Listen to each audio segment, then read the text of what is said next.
Antes de que Aníbal se enfrentase al que sería su gran rival, Escipión el Africano, parecía que nadie podría sobreponerse al mejor general cartaginés.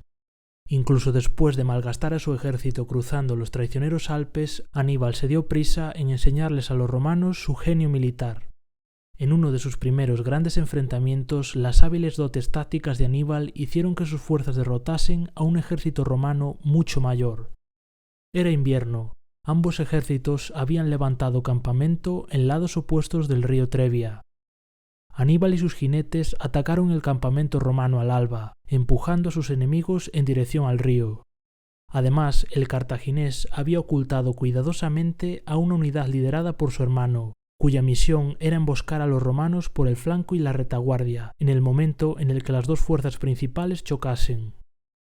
Esta táctica dio como resultado una devastadora derrota para los romanos. Los supervivientes que trataron de huir a través del río o bien se ahogaron o bien se congelaron hasta morir.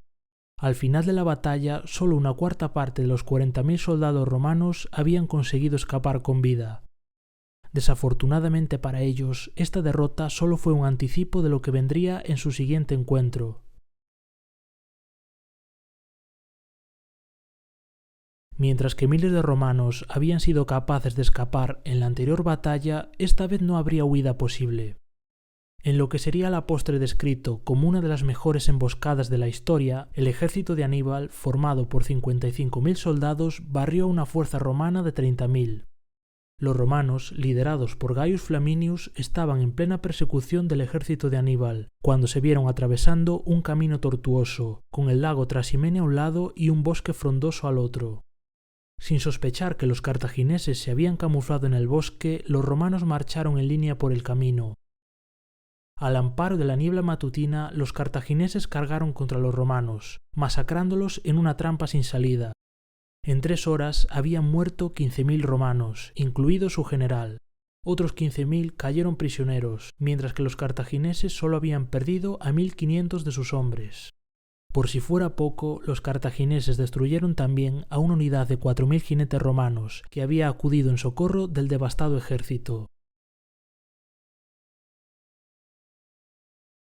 La batalla de Edesa pasaría a la historia por ser la primera vez que un emperador romano era capturado en batalla. Los romanos pretendían poner fin a las incursiones del rey persa en territorios de Asia Menor. Para ello enviaron a una fuerza de 70.000 hombres bajo el mando directo del emperador Valeriano. La expedición resultaría ser un desastre. Aunque Valeriano ganó la primera batalla, una plaga azotó a los romanos, que simultáneamente se vieron totalmente rodeados por el ejército persa.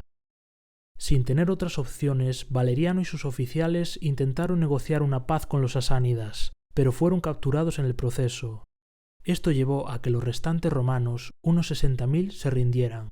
Valeriano pasó el resto de sus días como prisionero en Persia. Algunas fuentes afirman que se convirtió en una especie de taburete humano para ayudar al rey persa a montar a caballo. Otras que murió después de que el rey persa derramase oro líquido en su garganta. Finalmente se cree que pudo ser disecado tras su muerte y conservado como un trofeo hasta que los persas sufrieron una derrota frente a los romanos, siendo entonces incinerado.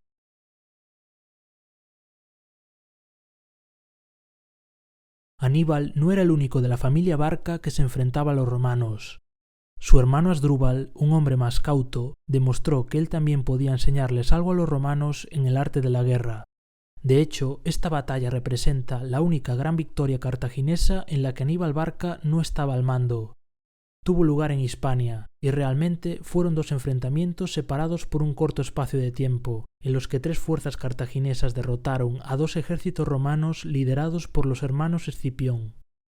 En el primer encuentro, 2 fuerzas cartaginesas arrollaron sin problemas a los romanos. Inmediatamente después, los victoriosos caudillos Mago y Asdrúbal Gisco unieron fuerzas con Asdrúbal Barca para entablar batalla con el ejército romano restante. Superados ampliamente en número, los romanos sufrieron una gran derrota en la batalla de Ilorca. Como consecuencia de ambas batallas, un total de 22.000 romanos murieron o fueron capturados. Entre las bajas estaban ambos hermanos Escipión, muertos mientras lideraban las batallas. Uno de ellos era el padre del famoso Escipión el Africano.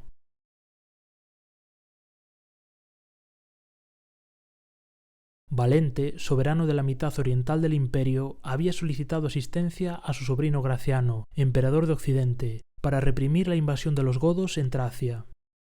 Sin embargo, Valente estaba celoso del éxito de su sobrino, que había derrotado a los germanos en su camino hacia Oriente.